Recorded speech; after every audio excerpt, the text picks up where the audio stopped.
Hey guys, Infidel1258 here. Today I want to talk to you about card positioning. In Splinterlands, you are allowed to select up to 6 monsters, and when you position them, you do so manually, and you put certain cards at certain positions for certain reasons. Sometimes it's hard to understand which monsters go in which positions and how can you optimize that. I think there are certain strategies that everyone should know, and I believe that there's a lot of new players that don't necessarily know these strategies. So in the rest of the video, I'm going to try to explain to you what is a tank, where do you put them, what's a secondary tank and how do you use them, what are carry cards and support cards and what positions might they be placed in. I'm going to show you 3 examples from 3 different battles, and we're going to try and break down both my team and the opponent's team and where we put certain monsters and why. I hope that this video will be a comprehensive and complete understanding of card positioning 101. Before we get into that, my name is Dwayne Cunningham and I go by Infidel1258. You can just call me 12. And on this channel we cover Splinterlands all day every day because it's changed my life. One of the ways that it changes my life is that it gives me NFTs, which are non-fungible tokens, and cryptocurrency for playing in a video game. And those rewards are quite trivial in nature, at least in the short term. But then as you play the game over a long enough time horizon and let those rewards and those assets accumulate, they will appreciate with time because the non-fungible tokens, the cards, are deflationary in nature. They're limited in number, and they're always being...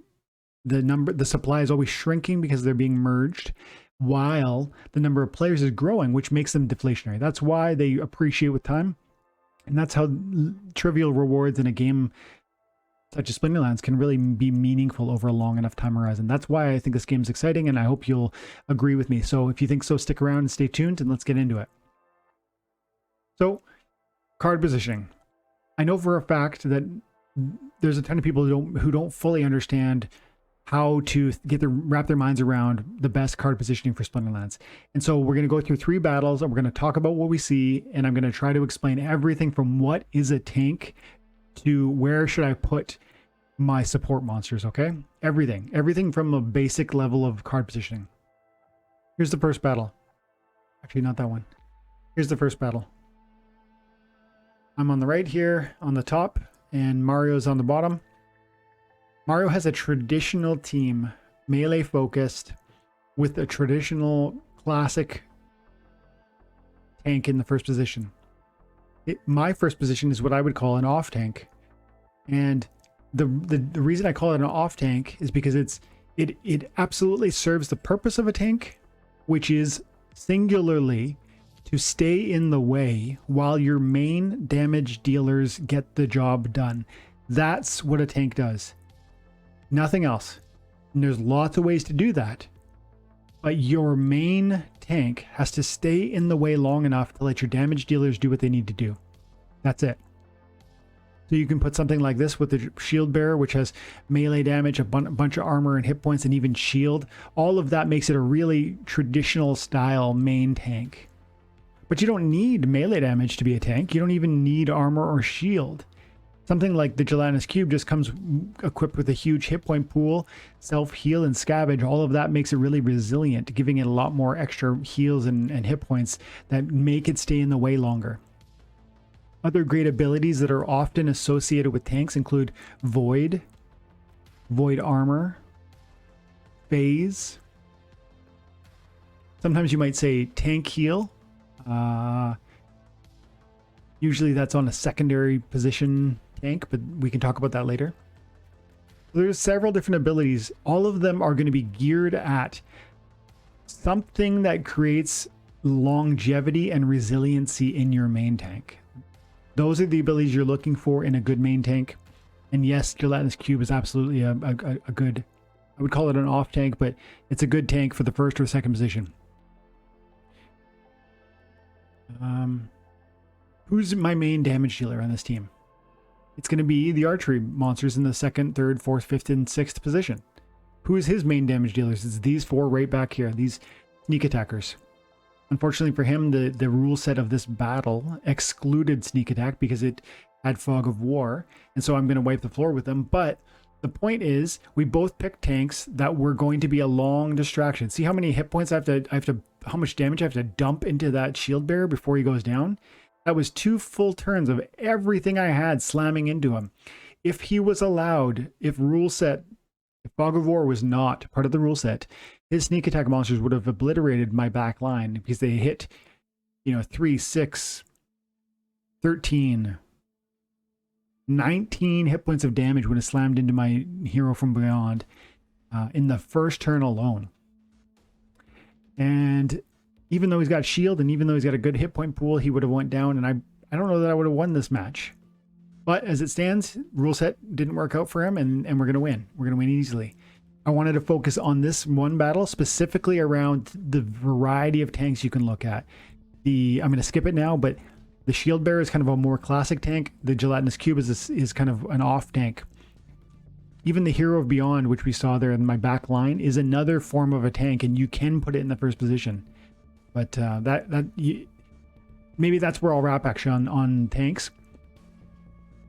The type of card you can put in that first position is limited only by your imagination, and you just need to think of creative ways to allow that monster in the first position to allow your main damage dealer to stay alive longest. That's that core idea. And so thinking that through, you can use Furious Chicken as a tank. It doesn't matter. It's just getting in the way for 1 turn or 2 turns, allowing perhaps your main damage dealer in the back line to stay alive longer. That's what your tank is. If you think about it that way, you're going to be able to be creative around what sort of cards you put there. Let's watch the next battle. This is kind of me using a more classic melee focused tank. This is like the Grum Flameblade is very much a classic tank with high hit points, armor, void armor, and void, and a ton of melee damage. That's what traditionally a tank is in this game. And then I have a secondary tank. That's a subdivision of, or like a subsection of tanks, and I want to touch on that. And my opponent has a main tank or a primary tank and a secondary tank also. So what's going on over here? Neither of them have attack. Let's talk about this a little bit more. First, the Phineas Rage qualifies as what I would call a secondary tank, and you usually know them because if they're melee focused, they have reach. That's the first indicator. Second of all, they often have small abilities that are really complement but don't necessarily change the game. The Oppress on the Phineas Rage is very powerful in the right context, but it's not gonna break the game for me. It's not gonna absolutely transform the victory or from defeat into victory kind of thing. It's got Oppress. It does double damage against objects or monsters that don't have any sort of attack. That's great. But reach is characteristic of a secondary tank. But not all secondary tanks have melee. This Lord Arianthus is a secondary tank. It's another meat shield that's allowing the back line to stay alive longer. That's the only real goal. And the Lord Arianthus is also, in this case, it's not only protecting against, like when the cube goes down, it'll stay alive. But if I had been doing sniper attacks, the sniper attacks would be striking the Lord Arianthus, which has shield, magic reflect, void. All of that would allow this to be very resilient against a sniper attack, which I assume is what he thought I was going to try, which is why he put that monster there. I don't really think of it. I can't think of any other reason why you'd put a Lord A in the second position except for concerns around sniper attack. This one's a more interesting battle. Let's watch some of it. And just watch. All I really care about is these guys back here staying alive long enough to do what they need to do. That's why I pick these big meat shields. It ends up being quite a close match. Look how resilient Grum is. He just keeps getting smacked by that magic. Keeps getting stunned, but he won't go down.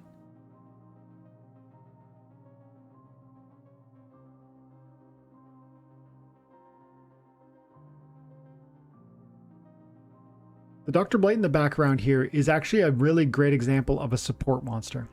And so while the battle's ongoing, I'm going to talk about support monsters. Support monsters have a wide variety of abilities that are going to augment your ability to win or diminish your opponent's ability to win. Affliction, poison, Those are two abilities that are going to hurt your opponent, and they're going to therefore give you more chance to more opportunity to win. Camouflage is going to let the Dr. Blight stay alive longer, and that again is a resiliency thing that's going to help you. It's a positive benefit. But as you can see, we won that one, and in large part it was because we were putting out more damage from the tank position, the first and second. For his play with the Lord A and the Gelatinous Cube seems to have proven too passive. So you've got your primary tank in the first position, you've got your secondary tank in the second position. You can get very creative with the first, with either tank really, but usually they do some form of attack. And lastly, we have a loss. This is going to be a loss of mine, but there's a lot to see here, so let's get into it.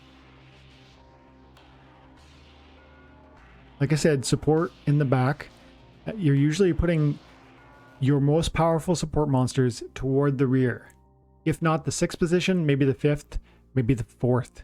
And that's what he's done. These 3 are definitely his most powerful monsters. He's buried the Lacron, the Undying, right in the middle because he's kind of hoping that will stay alive until the end, and it'll get the Last Stand ability. It already has Last Stand, but it would get a Last Stand ability from the Summoner. Any of these monsters is actually pretty powerful, except for the Lord A, if it gets that Last Stand. So this is an amazing Summoner. So it's not surprising we lose. But this is where you want to put your supports, between the 6th and the 4th spot. Same with what I did. Support, Venari Crystal Smith is a support. It's got tank heal, it's got Dispel. It's got a bit of archery damage, but that's not really why you pick it, right? It's got tank heal and it's got Dispel. Those are the main reasons you want this sort of card. Jin Renova with the Strengthen and the Triage. It's a pretty decent damage dealer, but it's really here as a support monster. The Triage is, I was hoping, would allow my Silver Shield Sheriff to stay alive long enough that the snipe damage would be adding up on whatever target it was hitting. And simultaneously that the Triage would help me to persevere through the poison that is present on the noxious fumes on this map. So let's watch it. I've got a first tank, which is kind of traditional with the Krallis. I've got a secondary tank, which is just a big meat shield in the warrior piece. My opponent has the Lord A in the first position. He's gone 3 tanks, which is totally, you know, I do that sometimes. Triple tank is a very viable option. But he wins, I'd say he wins primarily because he had more resilient back lines. Yes, I kill his Sandworm. That's not really, I need to get through this Kron and the Cube because either of them can have Last Stand and be absolutely deadly. So first position tank, second position secondary tank, 3rd, 4th, 5th, 6th is technically all support positions, but you can be flexible on that. You can put carry cards in there. I would say Kron is a carry card. I would say that's actually probably all I would say in this context. As you can see, I'm getting real close to dead.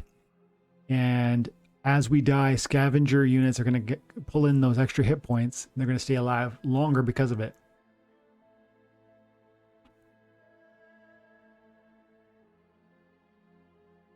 Yeah. So this one's going to go down to Cube. Right? Yep. If only we could have done a little more damage, we would have got through the Kron and we would have been okay. But see, he's just so resilient, and he buried him in the what was it, the 4th position. So he was so well preserved. So we're only now hitting him, and it's too little, too late. We're gonna go down, and he's not. See, now my sneak attacker is dead, and I didn't kill his Kron, and it's game over. See how the Gelatinous Cube is eating all of my sniper archery shots?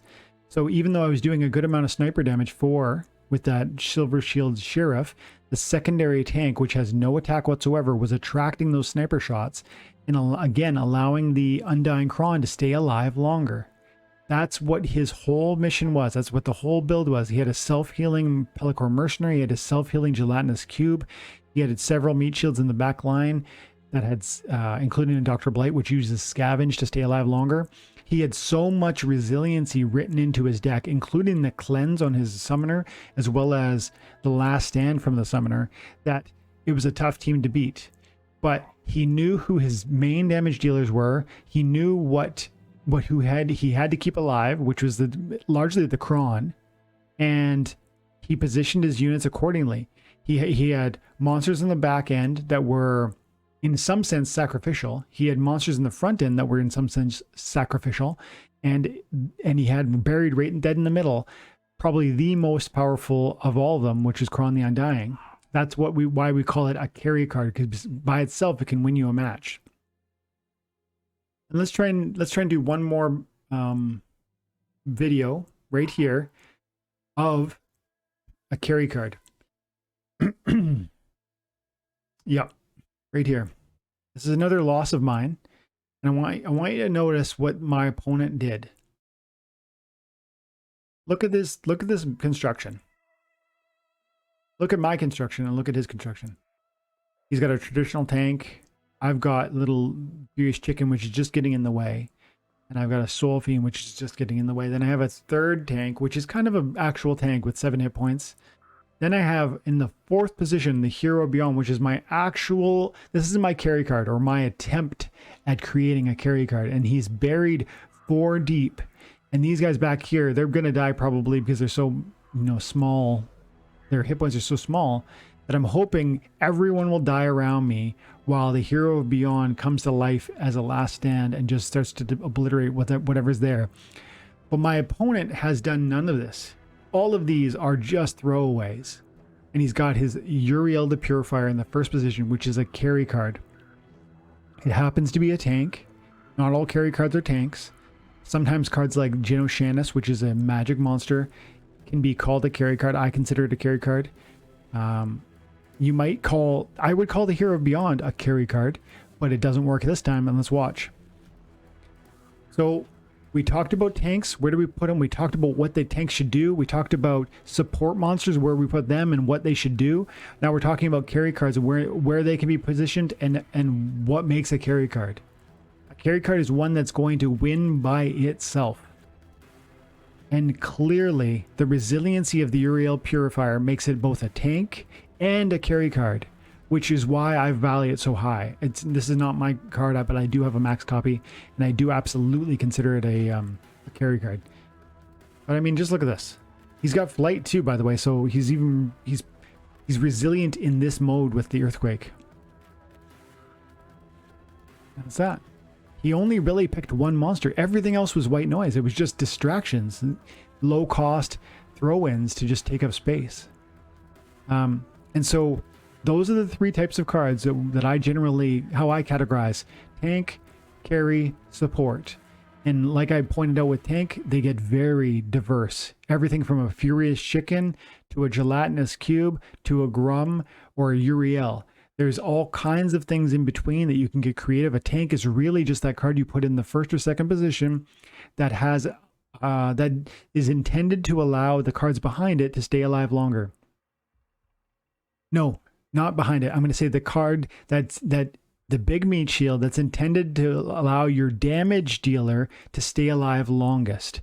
In the case of the Uriel, the damage dealer was the Uriel. And so his perseverance for his own sake was the tank that was protecting the damage dealer. I hope that makes sense. There's so much diversity here, and that's why a game like this is so complex, even though it's simple. And that's why it's so much fun to actually dive into the strategy of this stuff, because there's so many ways to approach it. A Furious Chicken in the 1st position can be a game changer in the right context. And Gelatinous Cube can be an amazing tank in the right context. Cornelius can be an awesome tank. Venari Heatsmith, Lord Arianthus. There's just so many diverse options that under every single splinter that are so different, whether they're melee, archery, magic, or no attack at all.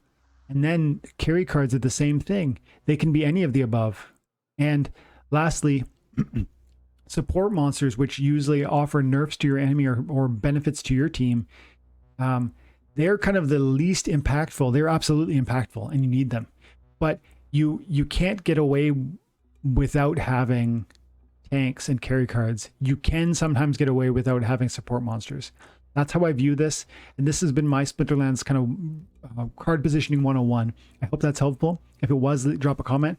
If you feel I missed something, let me know about that too, because I definitely want to expand on this series, because I know that this is a topic that a lot of people are curious about.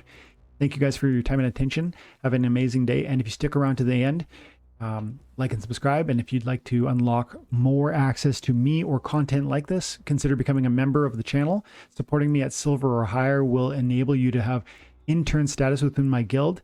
On February 4th, 2022, we're going to do a recruitment tournament, and we are bringing on, I think, 5 new members within the Time and Attention Guild. So if that's interesting, consider supporting the YouTube channel at silver or higher, and you can become an intern and join the guild. Diamond or higher, and you can have one-on-one time with me every month in Discord video chats. Okay, thanks guys, have an amazing day. God bless.